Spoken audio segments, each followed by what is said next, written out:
Hi everyone, and welcome to another installment in a series of webcasts specifically centered on procedures of the International Tournament. My name is Nick Coringi. I'm the Senior Director of Operations and Education for Little League International. Thanks for joining us. With us in studio today is Sarah Thompson. Sarah is the Director of Softball Development. Sarah, thanks for joining us. Thanks for having me. Before we dig in, please note that these segments are meant to be an overview of the procedures and rules. For detailed information about procedures and rules, please review the tournament rules which are located in the rule book. Sarah, since our return from Minneapolis, we've had a number of rule changes that are going to be impacted and started this year. A few of those impact softball.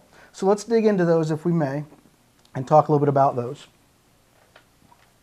Under tournament rules, regarding the guidelines for softball, we've made an amendment that surrounds schedules. Can you talk a little bit more about that for us, please? Okay, what we did is that we had heard back from the field that some of our tournaments were lasting too long and that it was kind of difficult for some parents to be able to go to them, spend so many days, so many nights within a particular area after traveling for so far. So what we did is that we put an item on the Congress agenda that basically allows for up to 2 doubleheaders in a 7-day period for the 9-10, 10-11, and 11-12 division. For the junior, senior, and big league divisions, we're allowing for up to 3 games in a day. This way, tournament directors and district administrators can condense their tournaments and hopefully make it easier for players and their parents. So while on the topic of schedules and regular season, can you talk to us a little bit more about how the regulation change with regards to special games impacts tournament? Yeah, what we did is for Regulation 9, special games, it now applies to both baseball and softball. As you probably know, as players get into the teenage divisions, it gets harder for them to fit their games in after the high school season, along with all of their extracurricular activities. So for the junior division, we're allowing up to 6 games under special games and against other Little League teams to count towards their tournament participation. For senior and big league, up to 12 games can count towards their 12-game regular season schedule, and that can count towards their tournament eligibility. When we come back, we'll talk with Sarah about pitching, so stay with us. I am Little League. I am Little League. I am Little League. We are Little League. Watashi wa Shonen Yakutan. I am Little League.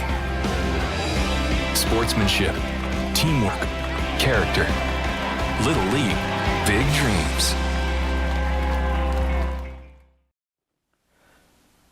Welcome back. We're here with Sarah Thompson, the Director of Softball for Little League Baseball and Softball.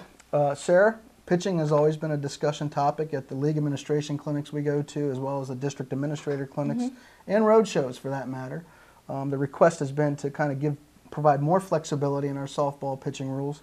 Can you fill us in on what we've done at the International Congress?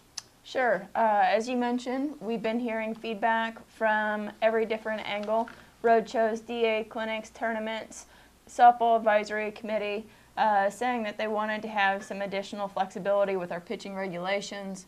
We went to a number of different groups, including the American Sports Medical Institute and Dr. Glenn Fleissig, for some feedback about softball pitching.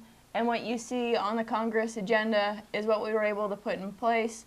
For the 9-10, 10-11, and 11-12 divisions, if a player pitches 7 or more innings in a day, 1 day of rest is required. They can pitch up to 12 innings in a day. For junior, senior, and big league softball, there are now no longer any pitching restrictions, and this will definitely help with the updated schedules that we just put in place as well. Before I let you go, can you tell us if there's anything else that we need to cover off with regards to softball? I know it's the 40th anniversary, which is pretty exciting. But with regards to training and any other relationships that we have, can you fill us in on some updates?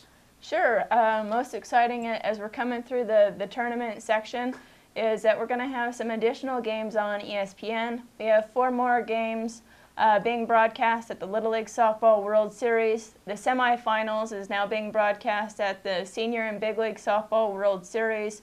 and the championship game at the Southwest Major Division Regional Tournament will be on the Longhorn Network. We just started a partnership with Cindy Bristow in Softball Excellence. They have some great educational content online, a number of different courses that cover every different aspect of the game. And Skills will be coming out with about 30 softball-specific videos that we'll be putting up on the Coaches Resource Center, hopefully here in about the next month. So a lot going on with softball. Yep. More TV, more training resources, relationships. Thanks for joining us, Sarah. I appreciate it. Thanks for having me. So for Chris Downs and the rest of our communications division, thanks for joining us today. My name's Nick Coringi. We'll talk to you soon.